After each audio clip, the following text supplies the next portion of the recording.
सोजन उधरन हार, संत की निंदा नानका,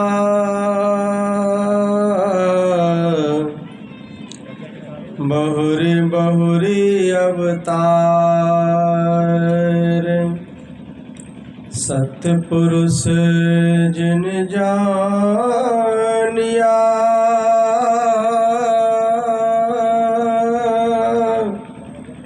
सतगुरु तिसका नाम, तिसके संग सिख उधरे, नानक हरि गुण गाओ। दंडवत बंदन अनिक बार, सर्व कला समरथ,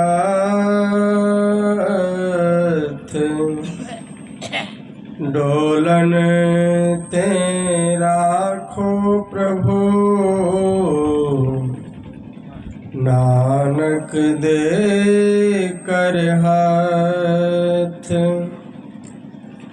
बिसर नाहि दातार,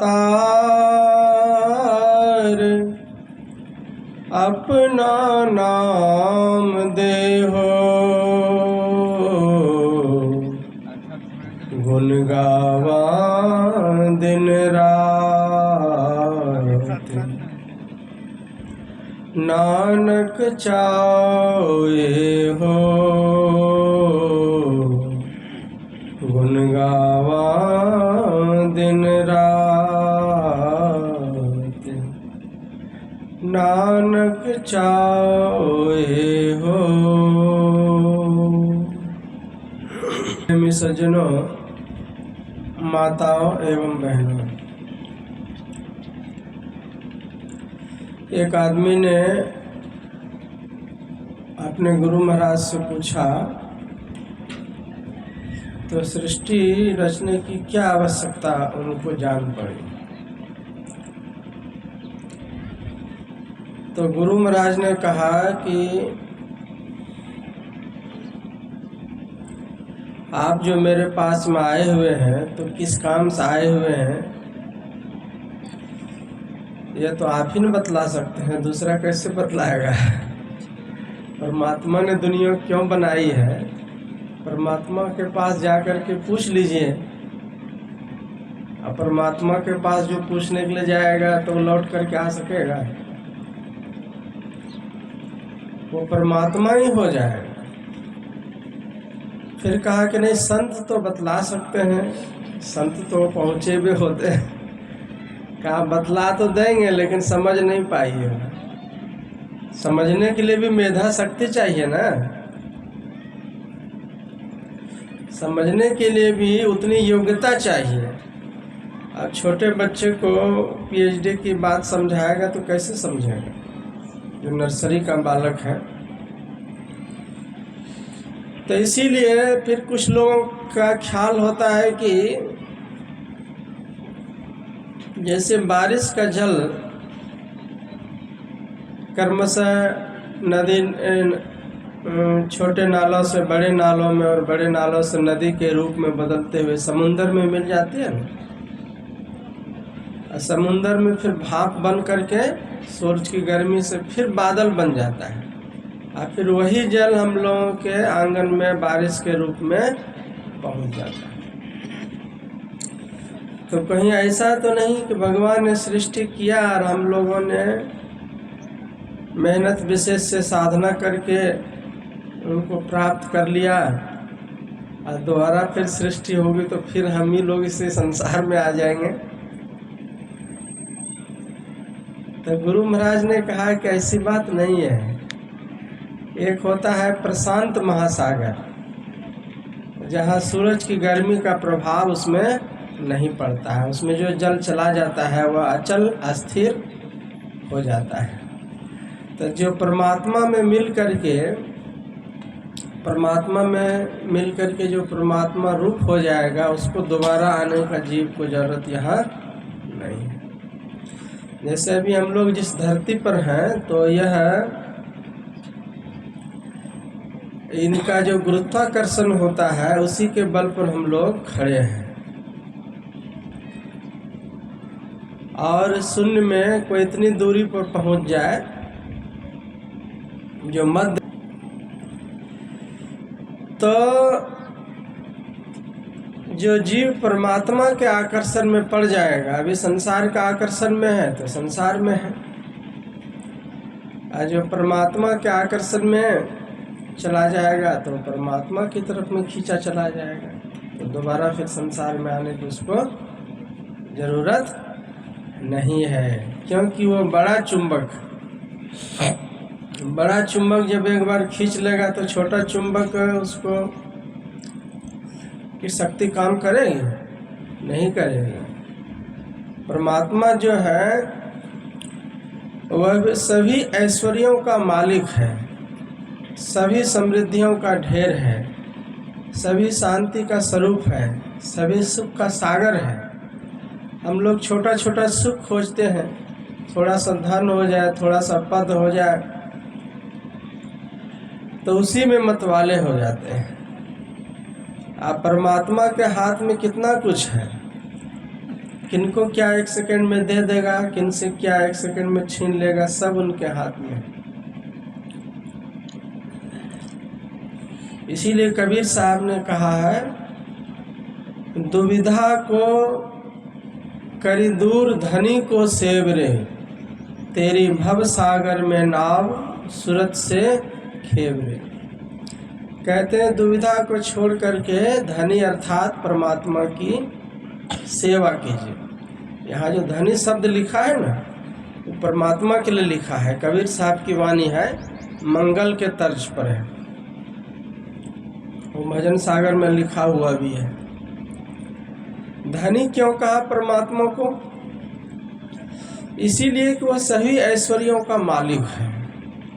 हम लोग थोड़ा सा 2-4 बीघा जगह जमीन खरीद लेते हैं तो फूले नहीं समाते हैं। कहीं बड़े शहर में कोई फ्लैट बना लिया। परमात्मा के हाथ में कितना कुछ है, सारी धरती है, जंगल है, पहाड़ है, नदी है, तालाब है, किसका है? सब परमात्मा का है। आदमी मेहनत करके एक एक ईंटा जोड़ करके इतना कुछ बनाता है, और परमात्मा में कितना सामर्थ्य। जरा सा धरती हिला देगा तो सब दुनिया एक से एक मटियामेट हो जाएगा। राजगीर के बगल में एक नालंदा खंडर है, जो पहले विश्वविद्यालय था।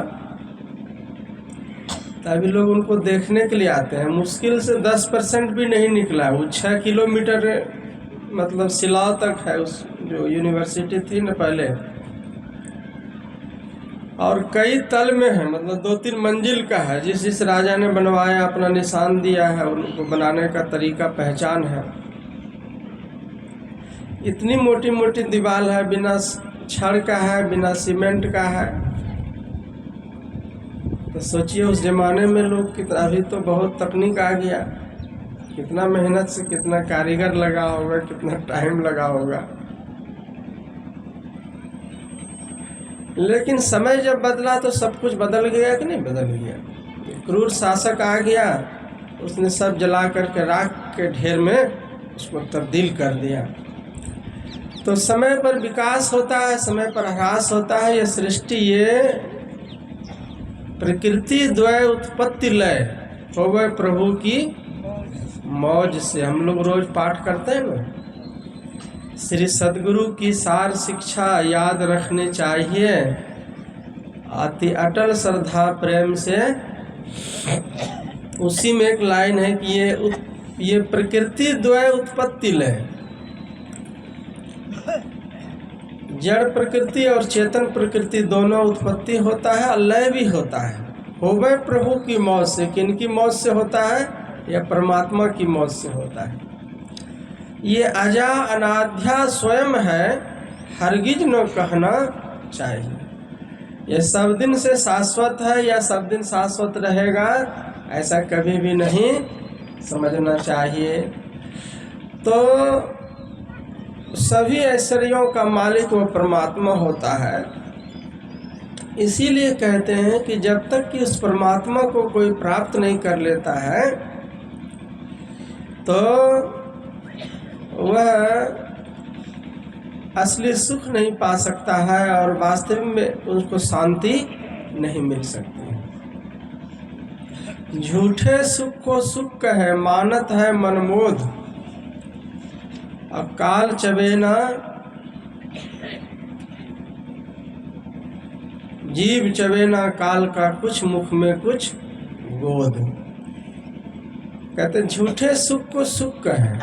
संसार का सुख क्षणिक है, यह तो हम लोग जानते हैं, क्षणिक तृप्तिदायक है ये भी जानते हैं, और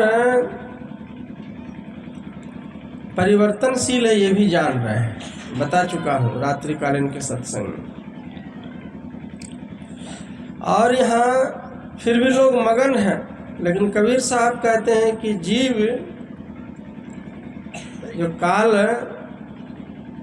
का चबेना है, जैसे कोई चने का भूजा लोग हाथ में लेके खाते हैं ना ऐसा प्लेट में, तो कुछ मुख में कुछ गोद, दो चार दाना मुंह में गया, कुछ गोद में भी गिर जाता है, ऐसा चादर पे गिर जाता है।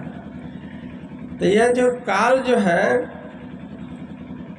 चने के भूजे के जैसा एक एक करके दुनिया के लोगों को उठा करके ले जा रहा है, और कुछ तैयारी में है, कुछ नज़दीक आ गया है समय, किसी को छोड़ने वाला नहीं। फिर भी हम मगन हैं। कैसे मगन हैं? जो बिसिया संतन तजी मूड ताहि लपटाए, ज्यों नर डारे बमन करी स्वान स्वाद सो खाए। कुछ संत लोग जो साधक किस्म के बैरागी लोग होते हैं, संसार के सुखों को त्याग कर देते हैं,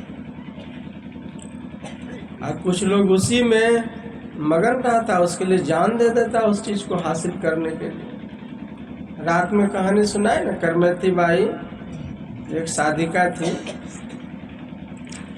भाग गई। भागता तो बहुत आदमी है, बहुत से लड़का लड़की भी भाग जाता है, शादी विवाह के मंडप से भाग जाता है, लेकिन भाग जाता है तो साधु संत बनने के लिए कोई कोई भागता है।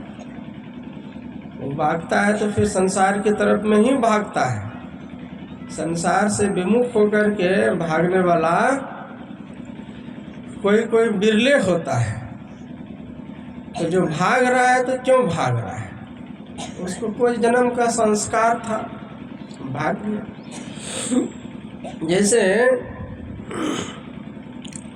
एक जानवर होता है ना, सूअर जिसको कहते हैं, तो नाली में कीचड़ में पड़ा रहता है। हम लोग देखते हैं तो क्या कहते हैं कि कैसा है नादान, देखिए कीचड़ में पड़ा हुआ है, गंदा रहन सहन समझते हैं। अरे बढ़िया सूखी जगह में धूप में नहीं बैठना चाहिए, लेकिन कीचड़ में लौट रहा है।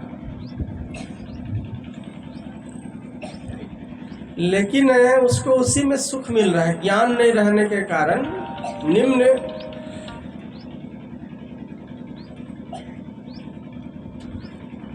क्वालिटी का शरीर मिल गया है, तो उसको लगता है कि उसी में हमको सुख मिल रहा है।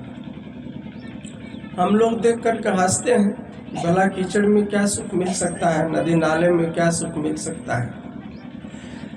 जो देवी देवता लोग होते हैं, हम लोगों से 1000 गुना सुख उनको मिलता है। हम लोग कितनों 56 प्रकार का भोजन खाते हैं, तो उनके लिए लगता है कि वो मिट्टी का भोजन कर रहा है, घास भूसा खा रहा है, चबा रहा है। अब मिट्टी हो ही जाता है। आप देखिए सुंदर से सुंदर भोजन खाते हैं, 2-4 घंटे में वो मिट्टी के रूप में बदल जाता है कि नहीं? बढ़िया से बढ़िया जूस पी ले आदमी तो वह किस रूप में बदल जाता है, अपवित्र हो जाता है। तो देवी देवता लोग हंसता है कि संसार के लोग देखिए कैसे क्षणिक सुख के लिए उनको कई गुना ज़्यादा सुख वहाँ उपलब्ध है। वो सूक्ष्म रूप से खाना मिलता है, उनके देह को कभी मैल स्पर्श नहीं करता है। जो गले में माला पहनता है वो कभी कुम्हलाता नहीं है, और इच्छा मात्र से हर चीज हाजिर हो जाता है, क्योंकि वहाँ तो कल्प वृक्ष न है। तो उस सुख के सामने में हम लोग कल्पना करें कि घर बनाएंगे, 4 मंजिल घर बनाएंगे। कल्पना कीजिएगा, आज तो बनेगा वो 20 बरस के बाद। बोले कमाइएगा उतना पैसा तब ना, उतना पैसा कमाइएगा, लेबर मजदूर के पीछे दौड़िएगा बाप बाप करके, ये सामान घटा वो सामान घटा, तब वो चीज़ हासिल होगा। और सोचिए को कल्पना किया कि हमको 10 मंजिल का एसी रूम बन जाए टोटल, और वो चीज़ बन करके हाजिर हो जाए, तो कितना अंतर हुआ। तो स्वर्ग का सुख इसीलिए कहते हैं, और संत महात्मा कहते हैं स्वर्गम स्वल्प अंत दुखदाई। स्वर्ग के सुख को भी थूक खखार के समान संतों ने कहा है। तो इसलिए कि मृत्यु भुवन से ज्यादा स्वर्ग और स्वर्ग से ज्यादा मोक्ष में सुख मिलता है, इसीलिए स्वर्ग के सुख को भी कोई महत्व संत लोग नहीं देते। वो कैसा सुख है? वह परमानंद का सुख है, वह ध्यान का सुख है। इसीलिए संत महापुरुष कहते हैं कि उसकी खोज हम लोगों को जीवन में करना चाहिए। प्रारब्ध के अनुसार जो संसार का सुख मिला है, परिवार है, नाती है, रिश्तेदार है, जमीन है, जायदाद है, सब ठीक है, लेकिन इन सब चीज़ों में रहते हुए यह शरीर से संबंधित सुख है, और शरीर से संबंधित जो सुख है वह तभी तक है जब तक आपका शरीर है। मन से संबंधित सुख तब तक आप जब तक मन है। शरीर बदल जाएगा तो सुख से आप वंचित हो जाइएगा। आत्मा का सुख जो है वह शाश्वत है, वह है वास्तव में। आप नहीं बदलते हैं, आपका रूप बदलता है, आपकी शैलियाँ बदलती हैं, आपके चेहरे बदल जाता है, लेकिन आदमी जो आत्मिक रूप में जो उनका वास्तविक स्वरूप होता है वह नहीं चेंज होता है। वह किसी न किसी जन्म में वो भटकते रहता है। इसीलिए सुन रहे थे कि देवताओं का व्रत करने वाले देवताओं के पास, पितरों का व्रत करने वाले पितरों के पास, भिन्न भिन्न भूतों को पूजने वाले उन भूतों के पास जाते हैं, और मेरा भजन करने वाला मेरे पास आता है। कोई दुराचारी व्यक्ति क्यों न हो, यदि मुझे अनन्य भाव से भजता है। अनन्य मतलब बुझते हैं, जिसको परमात्मा के अलावा अन्य दूसरे किसी का सहारा नहीं है। अनन्य मतलब वो एकनिष्ठ भक्ति कर, अनन्य भाव समर्पण हो गया, एकनिष्ठता आ गई।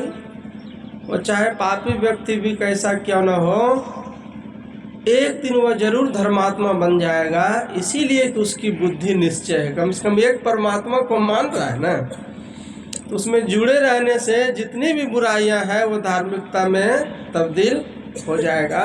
अगर वो अनन्य भक्ति करेगा, तब एक गुरु के प्रति पूर्ण समर्पण का भाव रहेगा, तब यह संभव है। फिर भगवान बुद्ध के वचन में सुन रहे थे कि अगर मनुष्य शंका दूर करने में खुश होता है और ऐसी वस्तु का ध्यान करता है जो शरीर संबंधी नहीं है, तो वह अवश्य एक दिन काल की बेड़ी को काट डालेगा। शंका आपके जीवन में समस्या है और आपके जीवन में समाधान भी है। सच पूछिए तो जहां समस्या है उसी में समाधान छिपी हुई है, लेकिन उसको तीक्ष्ण बुद्धि से खोजना पड़ता है। अक्सर होता क्या है, जब हम किसी समस्या में घिर जाते हैं तो उससे परेशान होकर के सोचने की समझने की शक्ति भी हैंग हो जाती है। और दूर अगर कोई आदमी खड़ा है, उसी समस्या का हल अगर आप दूसरे से पूछिएगा तो देखिएगा बहुत इजीली दे देगा, क्या ये कोई बात है तो ऐसे कीजिए तो ऑप्शन निकल जाएगा। लेकिन उसमें जो रहता है उसको समझ में तत्काल नहीं आता है। तो मनुष्य जब शंका दूर करने में खुश होता है और ऐसी वस्तु का ध्यान करता है जो शरीर संबंधी नहीं है। तो शरीर संबंधी क्या नहीं है? तो वह आत्मा, और आत्मा का रूप क्या होता है? सूक्ष्म ध्यान। जैसे शून्य में ध्यान आप कीजिएगा तो नाम और रूप की वस्तु का जो ध्यान नहीं करता, ये भी आया उसमें। नाम रूप से परे हो गए शून्य ध्यान में। शुरू में तो कुछ देर जप लो करता है, शुरू में गुरु महाराज का ध्यान भी करता है, तो यहाँ तक तो नाम रूप हो गया। शून्य ध्यान जब दृष्टियोग किया जाता है, वहाँ से असली साधना की तैयारी होती है। वहाँ से जो अपने को नाम और रूप की वस्तु नहीं समझता और बीते हुए का शोक नहीं करता, वह बेशक भिक्षु कहलाता है। जो बीते हुए का शोक नहीं करता, जो बात बीत गई तो उससे आप आगे जीवन में बढ़ने के लिए सिर्फ और सिर्फ शिक्षा ले सकते हैं। कोई घटना अच्छा या बुरा आपके जीवन में घटी है तो उसको आगे आप उनको जीवन में उनसे सीख लेकर के चल सकते हैं। लेकिन बीता हुआ समय वापस आ सकता है, कितनों रो करके धो करके, चाहे खुशी का समय हो चाहे गमी का हो, कोई भी समय वापस से नहीं आ सकता है। हाँ, उसके हाथ में है। जैसे कि मृत्यु है, मृत्यु में लोग शोक करता है, लेकिन मृत्यु किसी का हाथ में है, उसको स्वीकारने में भलाई है। परमात्मा ने किसी के जीवन को वापस बुला लिया तो कुछ सोच करके बुलाया होगा ना। आपके हाथ में मान लीजिए कि कोई चीज रखी हुई है, हमको उससे कोई विशेष चीज देना है आपके हाथ में, तो पहले हाथ खाली होगा तब न जाएगा। पहले से हाथ में सामान रहेगा तो कैसे जाएगा? तो उस चीज को वो छीन लेता है परमात्मा। जैसे जर्जर शरीर हो गया, अब परमात्मा की इच्छा कि नहीं, इसको अब नया शरीर देना है, इससे भी बढ़िया घर में इसका जन्म इनको वहाँ पहुँचा देते हैं। तो पहले जो पुराना घर है, पुराने माँ बाप है, पुराना शरीर है, वहाँ से उसको हटाएगा, वहाँ से दूर करेगा, तब ना नया चीज़ मिलेगा। तो कई जन्मों की जानकारी है उनको, लेकिन थोड़ी देर के लिए हम लोगों को दुख हो जाता है, क्योंकि पुराने से आसक्ति हमको हो जाती है। शरीर में रहते रहते हम शरीर को ही मैं समझने लगते हैं, हम यही समझने लगते हैं।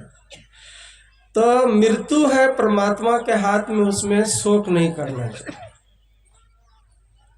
बीमारी भी परमात्मा के हाथ में है। परमात्मा उसको कह सकते हैं, उसको प्रारब्ध और अपना भाग भी कह सकते हैं। अगर हमारे जीवन में कोई ऐसा कर्म हो गया है और बीमारी के रूप में आया हुआ है, तो हम तो चाह नहीं रहे थे कि हम बीमार पड़ जाए। कोई चाहता है कि बीमार पड़ जाए, आप डॉक्टर के घर में रोज घूमे, ऐसा दवाई खर्च करें? लेकिन अचानक घटना घट गई, कोई बीमारी निकल गया, तो उसमें शोक नहीं करना, उसका उपचार कर सकते हैं, उसके लिए खेद नहीं करना, क्योंकि प्रेजेंट में तो आपका कोई हाथ उसमें नहीं है, आप सोचे नहीं थे। और उसी तरह है दुर्घटना है, आप रास्ते से चले जा रहे थे, कोई घटना घट गई, आप चाहे नहीं थे लेकिन वैसी घटना घट गई। कोई चीज का अच्छा बुरा दोनों तरह से न कर्म होता है जीव से, तो वह दुख बन करके, बीमारी, एक्सीडेंट, दुर्घटना बन करके आ गई। मनुष्य के हाथ में जो है उसी पर उनको शोक करना चाहिए। जैसे कि हमको मॉर्निंग में उठना है, तो हम चाहेंगे तो उठ सकते हैं ना ध्यान करने के लिए, कि परमात्मा आएगा उठाने के लिए।